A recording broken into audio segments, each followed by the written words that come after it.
tras la avaricia, dejándose sobornar y pervirtiendo el derecho.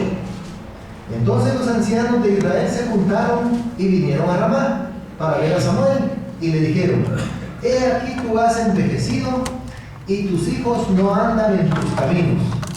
Por tanto, constitúyenos ahora un rey que nos juzgue, como tienen todas las naciones. Pero no agradó a Samuel esta palabra que dijeron: danos un rey que nos juzgue. Y Samuel oró a Jehová. Y dijo Jehová a Samuel: oye la voz del pueblo en todo lo que te digan, porque no te han desechado a ti, sino a mí me han desechado para que no reine sobre ellos. ¿Qué pasó, hermanos, aquí? Fíjense que usted conoce, no vamos a estudiar todo esto porque es largo, pero usted conoce cómo se inició la vida de Samuel. La madre de Samuel era estéril y era una de las dos esposas que tenía el papá de Samuel. El papá de Samuel tenía dos esposas y una de ellas era la mamá de Samuel, Ana, me parece. No podía tener hijos. Sin embargo, oró Ana, oró fervientemente al Señor. Elí, el sumo sacerdote, creyó que estaba borracha cuando estaba orando. Y miren qué prejuicio tuvo Elí, hermanos. Elí fue imprudente. De él no estamos hablando ahora porque los hijos de él fue diferente. Pero vamos a hablar de los hijos de Samuel. Pero Elí le dijo: está borracha. Hermanos, tenemos que tener cuidado con lo que hablamos. Entonces le dijo: no, Señor, le dijo, yo no estoy borracha, no me confunda con una mujer impía, le dijo. Yo estoy orando así por la angustia, la amargura de mi alma, le dijo. Entonces aquel reaccionó, pero ya había hablado, pues. Y dijo: que Dios te bendiga. Son frases que a veces, después de que damos una palabra fea, que Dios te bendiga, como quien dice: ya te curo con lo que te dice ahorita, te curo con Dios te bendiga. Tenemos que tener cuidado, mejor no decir Dios te bendiga, después mejor decir: mire, perdone, lo que le dije fue no, que Dios te bendiga, después de haber dicho una cosa fea. Entonces, así nació Samuel, pues. Dios le contestó la oración a Ana y nació Samuel. Ella se lo prometió para entregárselo a Dios, y Ana se lo llevó a Elí para que sirviera en el tabernáculo desde chiquito. Y Dios comenzó a hablar al pueblo de Israel por medio de Samuel. Le habló una noche, dice que le habló, estando Samuel ahí en un cuartito y Elí estaba en otro cuartito por ahí. Samuel, el niño, ¿qué edad tenía? No dice, estaba chiquito, y le dice: Samuel, Samuel. Y Samuel no entendió, creyó que Elí le estaba hablando, se volvió a ir a acostar, le volvió a decir: Samuel, Samuel, volvió a ir con Elí, se volvió a acostar. A la tercera vez, Elí, que ya era un hombre con experiencia de que Dios le hablara, entonces le dijo, entendió que era Dios el que le estaba hablando, y le dijo: si te vuelve a hablar, dile: habla, porque tu siervo oye. Así fue como Samuel comenzó a servir a Dios, y fue un profeta tremendo, hermanos. Fue un juez tremendo. Dios habló por Samuel. ¡Qué profeta Samuel, hermanos! Un hombre íntegro, un hombre honesto, un hombre decente, un hombre que sirvió a Dios. Pero sin embargo, cuando ya estaba viejo, y él dijo: bueno, yo ya estoy viejo y es necesario que prepare líderes para el pueblo de Israel. Él, quienes primero pensó, es en sus hijos. Ellos son los que me van a suceder en la posición de jueces.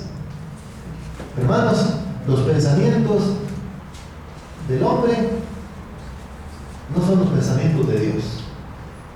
Eso lo dice un pasaje ahí que no lo vamos a buscar. Mis pensamientos no son vuestros pensamientos, dice el Señor. Entonces, Samuel puso a sus hijos. ¿Pero qué pasó con sus hijos? Mira, hermano, los hijos de Samuel no eran hombres así pícaros, pues pícaros en el sentido de como los hijos de Elí. Los hijos de Elí, esos abusaban, eran sacrílegos. Cuando llegaban las ofrendas al templo, ellos mandaban a sus criados a que metieran un gancho en la olla y se llevaran toda la carne, y eso ofendía a Dios, hermano, porque si yo llevaba mi sacrificio y miraba el abuso que tenía, yo despreciaba el sacrificio. El pueblo despreciaba el sacrificio, sus sacrificios, por la culpa de los hijos de Elí. Y algo más, Los hijos de Eli se acostaban con las mujeres que llegaban, hermanos, ahí al tabernáculo. Miren, ahí sí. Y Dios reprendió a Eli y le dijo: no estorbaste a tus hijos y por eso van a morir todos. Y el sacerdocio va a pasar a otros. Pero en el caso de Samuel no, hermanos. Los hijos de Samuel no eran, hasta ahí no llegaron. Y yo creo que eran, en un sentido, eran buenos hijos los hijos de Samuel. Miren, lo que pasa, hermanos, es que algunos no pueden manejar las cosas de igual manera como las pueden manejar otros. Samuel, hermanos, pudo manejar la posición que Dios le dio como juez. La pudo manejar por la gracia de Dios, por supuesto, y porque fue Dios quien lo puso ahí. Dios lo llamó. Ahora, los hijos de Samuel estaban puestos por Samuel ahí. No leemos que Dios le haya dicho a Samuel: Samuel, tus hijos van a ser los jueces. Samuel los puso. Pero ¿qué pasó? Estos muchachos no resistieron, hermanos.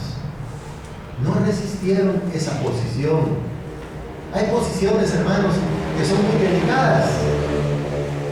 La posición de juez es una posición tremenda. El juez no era un rey, no tenía ese título de rey, pero era el intermedio entre el rey, que era Dios para el pueblo de Israel, y el pueblo de Israel. Era como quien dice, como José fue en Egipto, como el gobernador, que estaba Faraón, que era el rey, y José era el segundo. Así eran los jueces, eran los segundos. Dios gobernaba a Israel por medio de un juez.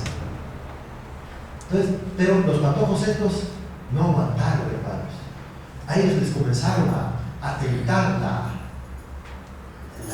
con pisto y con cosas así, ¿no? Ellos no aguantaron. ¿Cuántas veces vemos nosotros, hermanos, a algunos que supuestamente son cristianos, pero cuando les ¿cómo dice? Hay un dicho común, dice cuando les dan plata, les ofrecen plata, pero hay un dicho así corriente que no sé cómo dice. Les gusta la mano. Exacto, les favorecen la mano. ¿Es qué es? Les untan la mano. Les untan la mano, sí. Hermanos, no aguantan.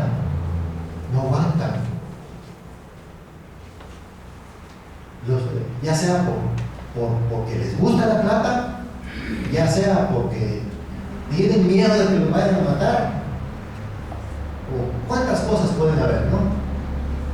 Los hijos de Samuel no aguantaron. Pero Samuel no fue así, hermanos. No le vamos a echar la culpa a Samuel. Uno a veces lo primero que hace cuando mira a los hijos de fulano tal, uno dice: saber qué hicieron los papás. Es el prejuicio. Pero el caso de Samuel es, por eso quería compartir eso, hermanos, porque estamos viendo la crianza de hijos, pues. No nos da detalles de cómo crió Samuel a sus hijos. Pero miren cómo sí hay algo por aquí.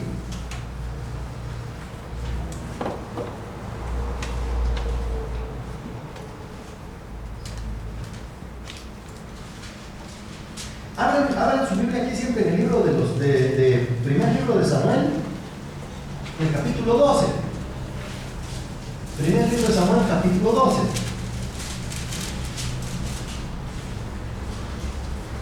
Dice así: dijo Samuel a todo Israel: he aquí yo he oído vuestra voz en todo cuanto me habéis dicho, y os he puesto rey.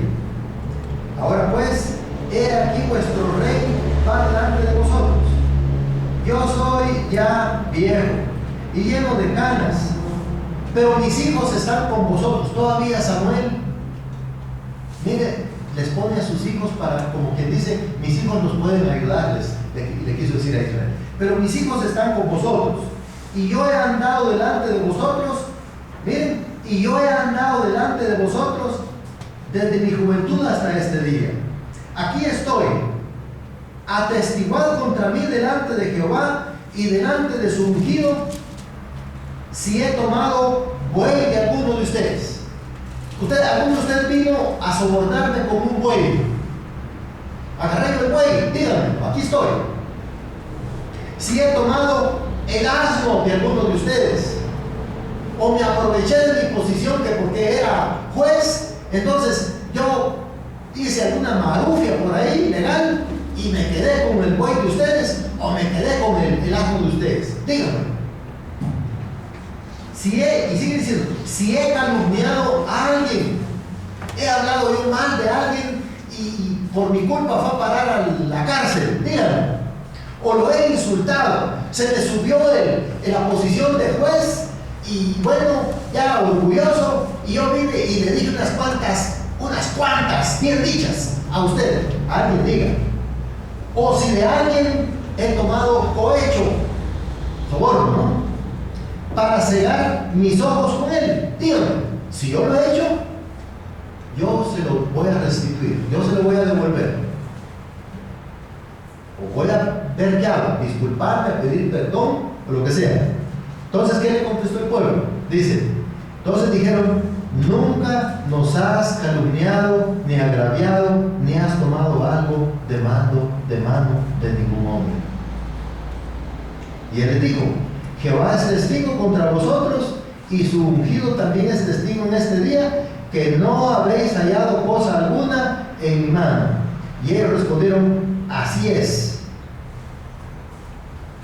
Bien, hermanos, esto nos da idea, hermanos, nos da idea de la integridad de Samuel. Ahora,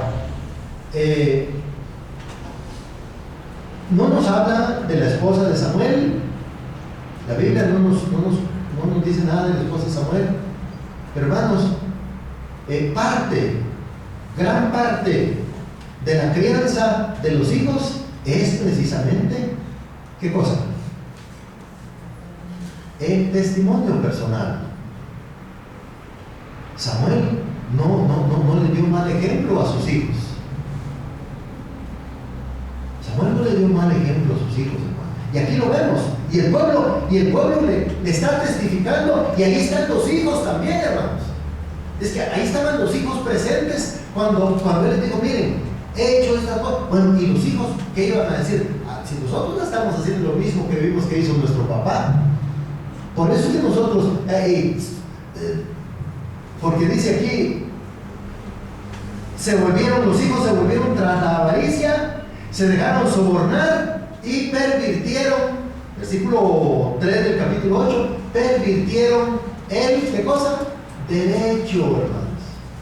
Los hijos de Samuel. Entonces, hermanos,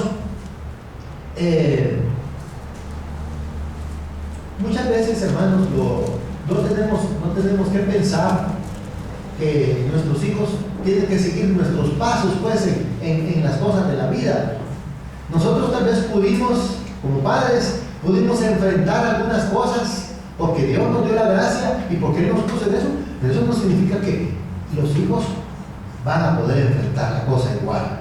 Mejor que sea Dios el que decide. En este caso, Dios decidió que a Saúl lo iba a poner como rey. Dios no dijo, no, que tus hijos, uno de ellos sea el rey. No. Que sea Dios el que decida, hermanos, la dirección de nuestros hijos también. ¿Sí? Es parte de nuestra crianza también. Enseñarle a nuestros hijos cómo ellos deben de buscar la voluntad de Dios para su vida. Y nosotros tenemos que dejarles a ellos en libertad para que busquen la voluntad de Dios en sus vidas. Ahora regresemos, es parte de una ilustración entonces que quería dejarles de aquí de esto de la crianza de los hijos. Pero regresemos al capítulo 6 de los Efesios.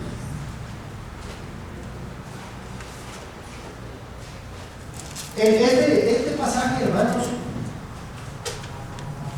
nos dice en primer lugar, criarlos a los padres. ¿Qué quiere decir criar, hermano?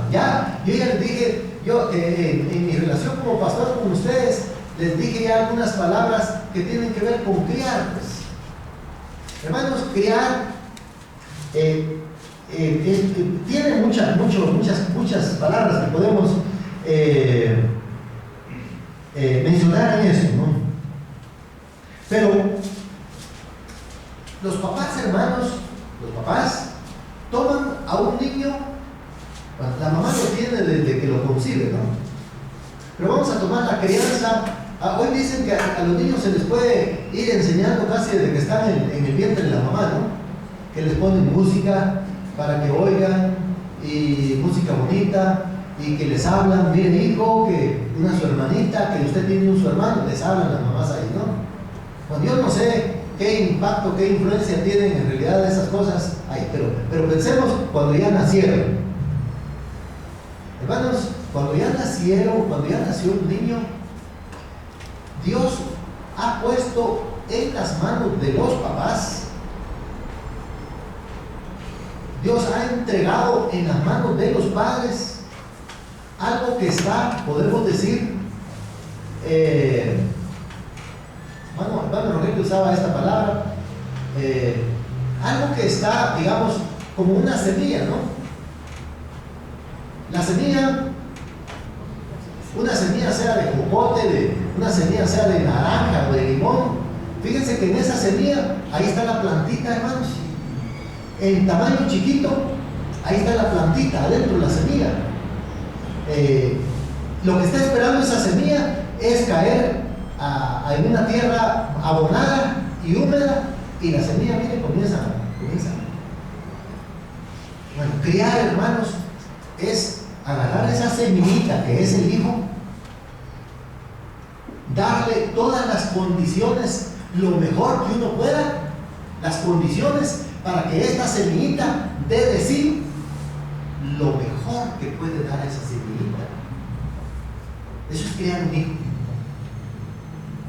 Darle las condiciones físicas, biológicas, materiales, intelectuales, sociales, lo mejor que uno pueda. Decía yo en la predicación anterior que para criar a un hijo como Dios nos lo manda, no tenemos que ponerlo en el colegio allá en Las Moyas, o en el colegio de Pensote, o en colegios caros. No, hermano, hagamos lo mejor que podamos con nuestro hijo que Dios nos ha dado, usando los recursos que Dios nos ha dado. Hagamos lo mejor. A eso se le llama fidelidad.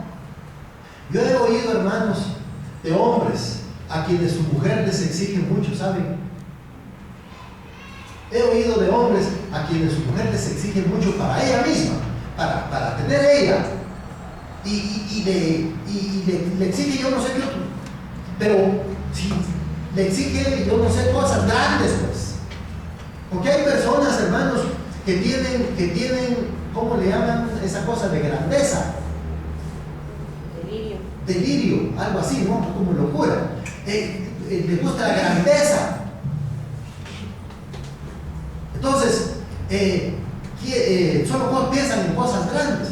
Pero he oído de hombres que su mujer les exige tanto, hermanos, que se vuelven delincuentes para tener el pisto, para satisfacer las exigencias de su mujer.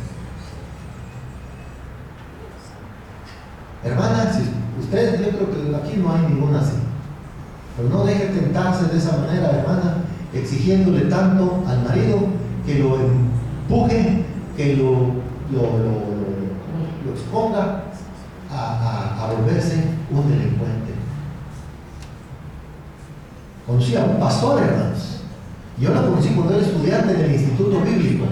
Después se casó con una muchacha de ahí de Santa Ana, en El Salvador, y comenzaron a servir en el pastorado. Pero parece, según se decía ahí, como siempre llegan rumores, ella le exigía mucho. Y él, pues, porque está bien, es decir, no podemos, también un hombre que su mujer le exige mucho, no puede culparla a ella de volverse delincuente, pues, porque él toma sus propias decisiones, ¿verdad? Cada quien toma sus propias decisiones, cada quien es responsable de las decisiones que toma, pero en momentos de debilidad, alguien puede hacer eso, pues en un momento de debilidad moral, lo que sea, cae en la tentación. Y saben que este muchacho, yo creo que era más o menos de mi edad, Ahora, hace unos 4 o 5 años murió. Se entregó a las drogas porque comenzó a beber, a vender drogas y tramposo y andaba estafando y cuántas cosas hizo, ¿no? Ya murió. Hermanos, entonces Dios pone esa semillita, ese hijito en la mano de los padres. Es responsabilidad de los padres llevarlos a que desarrollen lo mejor que tiene, este niño, lo mejor que tiene esa semilla. Dar de sí con lo que tenemos, con lo que Dios nos está dando. Tenemos que usar lo que Dios nos da de la mejor manera. Decía que si Dios nos da 10 centavos, usemos bien esos 10 centavos. Si nos da 10,000 quetzales, no los desperdiciemos. ¿Por qué con 10,000 quetzales voy a aflojarme todos los tornillos de la cabeza? Y cuando camino, usted ha oído algunos carros que cuando van caminando hacen clac, clac, clac, clac, haciendo ruido. Bueno, voy a dejar que mi cabeza se afloje, porque cuando voy caminando me va haciendo ruido en la cabeza todos los tornillos flojos, porque ya gano 10,000 quetzales. Hermanos, no, el dinero no nos debe de aflojar los tornillos de la cabeza. Ya con pisto, ya la cabeza truena. Hasta se salen unos pedazos de tornillos por ahí. No, hermanos, si Dios nos da 10,000 quetzales, usemos lo mejor que podamos. Administremos bien ese dinero. Entonces, eso es criar, hermanos. Criarlos. Y para que esta semillita dé decir todo eso, ya sabemos todas las cosas que son necesarias. Pues. Lo platicamos la última vez, lo decíamos. Darle de comer pues lo mejor que se pueda. Si no le puede dar a su hijo leche todos los días, bueno, cuando está chiquito sí necesita leche de plano. Pero es que, gracias a Dios, algunas mamás tal vez no pueden darle leche de bote, etcétera, pero tienen buena leche natural, ¿no?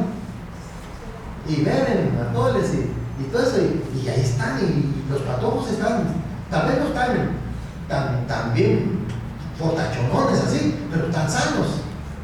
Entonces hay formas, hermanos. Para criar a los hijos se necesita inteligencia, hermanos. Se necesita quererlos también. Es el punto número 1. Hay que querer a los hijos para criarlos bien. Si no se les quiere, se les descuida. Darles, ¿saben? Algunas mamás pueden alimentar a sus hijos bien alimentaditos, aun cuando no tienen mucho dinero. Otras mamás, aunque tengan bastante dinero, alimentan y cuidan mal a sus hijos. No tienen sabiduría para gastar la plata, para administrarla. Lo primero que hacen cuando tienen pisto, ¿saben qué hacen? Se van a la tienda, compran un garrafón de Coca-Cola y luego van a comprar un montón de bolsitas, compran botes de conserva y se gastan el dinero en un montón de cosas que solo la bolsa, solo el bote, solo la botella vale un montón, que después tienen que tirarlo, hermanos, porque es desechable y eso no se lo pueden comer. Hay que tener sabiduría para usar el dinero. Hay que pedirle a Dios sabiduría para usar el dinero. Clama a mí, dice el Señor, y yo te responderé. No tengo sabiduría, clame a Dios por sabiduría. Señor, yo solo gano un poquito, usted sabe, denme sabiduría para usar este poquito. Y miren, hermanos, si usted es fiel, y óyeme bien, si usted es fiel, es decir, sigue la instrucción de Dios para usar ese poquito, esos 10 quetzales, esos 20 quetzales, esos 50 quetzales, usted los usa bien usados. Ya le oró a Dios para que le dé sabiduría, los usa bien, Dios más adelante posiblemente no le da 50, posiblemente le va a dar 70. Y si usa bien esos 70, más adelante le va a dar 100. Pero si no está usando bien lo que tiene hoy, lo está descuidando, lo está administrando mal, ¿para qué le está pidiendo a Dios más? Para seguir desperdiciando más. Si hoy es un desperdiciador, Si le da más, va a ser un súper desperdiciador. No, hermanos. Entonces, eso es criar a los hijos, pues. Es con lo poco, con lo mucho que Dios nos dé, procuremos lo mejor para ellos. Pero procurar lo mejor para ellos no significa lo más caro. Voy a meter a mi hijo en el colegio más caro. ¿Usted cree que ya con eso usted ya está criando a su hijo lo mejor que puede, porque está en el colegio más caro? Eso no es necesariamente así. De repente es así, pero no es necesariamente así. Es que en esas escueluchas del gobierno, yo ya les dije, ahí crecieron mis hijos. Entonces, tenemos que tener discreción en las cosas, hermanos. Pero criar a un hijo entonces es proveerle de lo que él necesita para dar de sí lo que Dios ya le dio en su biología. Cuando Dios unió la semilla del hombre y de la mujer, Dios ya le dio a ese hijo su nariz, si va a ser narizón, si va a ser chato, en fin, ya le dio su potencial. Ahora, es responsabilidad del papá y de la mamá que ese niño dé de sí lo mejor que puede, con las condiciones en las que están, pues, con lo que tienen. Sean fieles, seamos fieles, hermanos, en lo poco. Dice, ¿ustedes recuerdan la parábola de los talentos, no? Dios a uno le dio un talento, bueno, el Señor le dio a sus siervos, a uno le dio un talento, al otro le dio 2 y al otro le dio 5, ¿no? A cada quien según su capacidad, hermanos. Cada quien tiene capacidad diferente y Dios lo sabe. Pero si Dios me da a mí una unidad, en este caso un talento, lo voy a usar lo mejor que puedo. Si a usted le dio 2, use lo mejor que puede. Y si a otro le dio 5 talentos, úselo lo mejor que puede. Pero ¿saben qué pasó en ese caso? Al que le dio 5 talentos, hizo 5 más. Como quien dice, con sus 5 talentos, pudo criar a los hijos lo máximo. Si estuviéramos aplicando eso, criar a sus hijos lo máximo, y los hijos ahora equivalen a 10 talentos. El otro usó los 2 talentos y después de un tiempo sus hijos ahora valen 4 talentos. Pero ¿saben? El de un talento, ¿sabe qué hizo? Se va a comprar Coca-Cola, Pepsi-Cola y risitos y toda esa cosa y ¿qué más? Y se fue a llegar al caluleo ahora para la Semana Santa, a gastarse todo ahí a los juegos mecánicos de toda esa cosa. Y cuando regresó, sus hijos sin qué comer. Eso no es sabiduría. Eso hizo el de un talento. Pero ¿saben qué pasó cuando el Señor regresó? Y les dijo, hagamos cuentas, pues a ver cómo aprovecharon lo que les di. El de 5 talentos llevó a sus 5 hijos y dijo, Señor, mis hijos ahora son abogados, son licenciados, uno es viceministro, otro es ministro, otro es secretario de Estado, otro es plenipotenciario, y aquí están mis hijos. 10 talentos valen ellos. Bien, buen siervo y fiel. Miren lo que le digo, sobre poco fuiste fiel. No te jactes porque ahora tus hijos valen 10 talentos, no te vuelvas orgulloso, no te vuelvas soberbio. Muchos cuando ya suben de posición, están en una posición baja, pero cuando ya suben de posición, ya no miran a nadie. Sus amigos de antes, nada, ya no ahora yo soy de otra categoría, soy de otra clase. No, en lo poco fuiste fiel. Fuiste fiel en lo poco, en lo mucho te pondré. Lo mismo le dijo al de 2 y al de 1. Siervo malo, le dijo. Hermanos, cuando alguien administra mal lo que Dios le da, es un siervo malo, hermanos. Siervo malo, le dice. Y hay castigo para ese siervo malo. Hermanos, entonces, criamos a nuestros hijos, ese es el tema. Criamos a nuestros hijos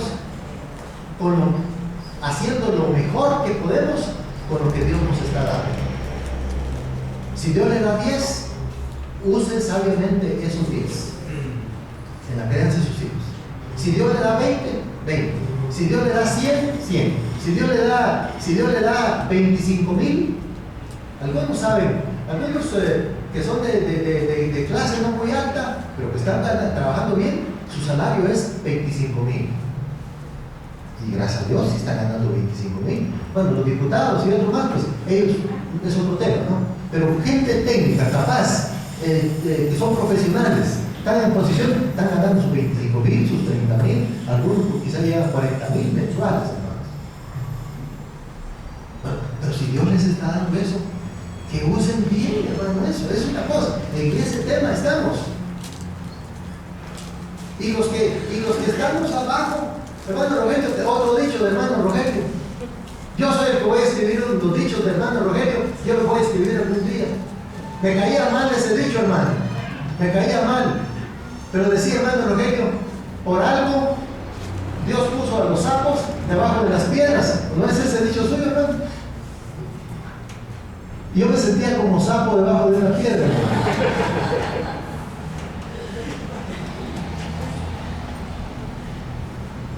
Pero tal vez ese es un dicho como grosero, pero el dicho sabio es que Dios, hermanos, nos va capacitando progresivamente. Él no nos da mucho si sabe que no lo vamos a poder administrar. Él nos va dando gradualmente. Él nos va creando. Eso es criar, hermanos. Como es hijos espirituales, nos va creando, nos va adiestrando. Eso es crear, es adiestrar, es capacitar, es educar, es engordar, es fortalecer, es cuidar, es defender. Todo eso es criar. Dios nos va creando progresivamente, pero tenemos que responder, porque la crianza de Dios no es algo espontáneo. Tenemos que responder a esa crianza. Tenemos que obedecer lo que Dios nos enseña. Tenemos que consagrarnos al Señor, a su palabra, leer la Biblia todos los días, orar todos los días, asistir a la iglesia, asistir a todos los cultos de la iglesia y no solo al domingo. No sea dominguero, me dijo José Carrizales a mí. Y hermanos, yo tomé en serio cuando José Carrizales me dijo, no sea dominguero. Para mí ser dominguero era pecado, hermanos. Yo asistía a todos los servicios y quería que hubieran más servicios. Para mí los servicios eran el refugio de mi vida, hermanos. Aquí en la iglesia yo me refugiaba, hermanos, del mundo. Esa es la vida cristiana, hermanos. La vida cristiana no es llegar solo un ratito para satisfacer la conciencia y me olvido de la iglesia el resto de la semana. Eso no es la vida cristiana, hermanos. Entonces, seamos fieles con lo poco. Porque si somos fieles con lo poco, Dios puede, si Él quiere, darnos más. En lo mucho te pondré. ¿De poco fuiste fiel? En lo mucho te pondré. Vamos a orar. Señor, muchas gracias, Padre, por esta bendición de estar aquí en tu presencia. Te rogamos porque perdones nuestros pecados y nos ayudes a amar más tu obra, a amar más a nuestro Señor Jesucristo, a amar más lo que tú has establecido para la vida cristiana, Señor. La comunión de creyentes, la iglesia, la congregación. Ayúdanos a amar más, Padre. Y Señor, ya que hemos tocado el tema de tener algunos servicios especiales, Señor, yo te ruego porque nos ayudes, nos guíes como iglesia para que tengamos este deseo y podamos tener la determinación y estar dispuestos a hacer un esfuerzo especial, Padre, para poder tener días especiales de predicación cuando así lo dispongamos, Padre, lo deseemos por la obra de tu Espíritu Santo en nuestra vida. Ayuda a mis hermanos que están en la condición, en la oportunidad de crianza de hijos, o tendrán esa oportunidad más adelante, para que la enseñanza de tu santa palabra les ayude, les ilumine, les guíe en esta responsabilidad tan grande. Padre, gracias te damos por tu Hijo Jesucristo. Mientras mis hermanos siguen orando, aunque este servicio no fue evangelístico propiamente, yo no sé, de repente alguien aquí esta mañana quiere recibir a Cristo como su Salvador. Ya oyó en otras ocasiones. Recibir a Cristo es invocar su nombre, es pedirle que sea su Salvador, es pedirle que le reciba porque usted se quiere dedicar a Él, dedicarle su vida a Él. Usted confía en Él al punto de que viene a Él, camina hacia Él para someterse a Él. Es un acto de fe, es invocar el nombre del Señor, clamar, llamar el nombre de Él para que le reciba, le perdone, le salve. ¿Alguien quiere recibir a Cristo en esta mañana? Yo le invito a que me lo diga de alguna manera, levantando un dedo, levantando los 5 dedos, poniéndose de pie o de alguna manera. Yo quiero hablar con usted al terminar el servicio. ¿Alguien quiere recibir a Cristo como su Salvador? Señor, bendito seas, glorificado sea tu nombre, Padre, y verifica tu palabra en cada corazón. En el nombre de Jesús te lo rogamos todo. Amén.